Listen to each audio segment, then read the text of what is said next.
Christmas tree karon ilaw at sa gitna makisla. May damit sapatos, may garang lahat. Roma 5:17 hanggang 11.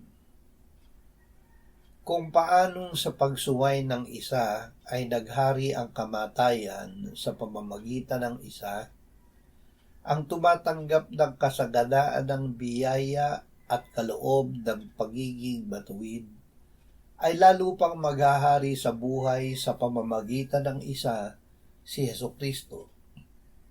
Kaya't kung paanong sa pamamagitan ng isang pagsuway ay dumating ang kahatulad sa lahat ng mga tao, gayon din naman sa pamamagitan ng isang matuwid na gawa ay dumating sa lahat ng tao ang pag-aaring ganap at buhay.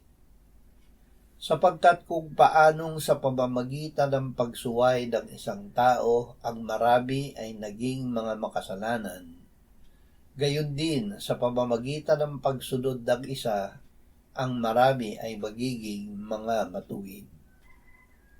Maghahari sa buhay. Nang tayo ay manalig sa Panginoong Hesus, ibinigay sa atin ng Ama ang kasaganaan ng biyaya at ang kaloob ng pagiging matuwid. Tayo ay mga alipin ng kasalanan, ngunit tayo ay pinalaya dito ng Panginoong Hesus.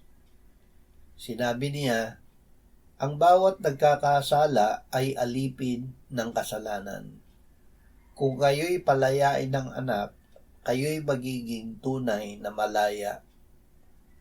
Hindi lamang tayo pinalaya. Dahil tunay na malaya dahil sa biyaya ng Diyos, tayo rin ay makapaghahari sa buhay.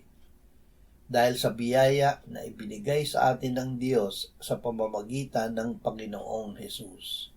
Natapos natin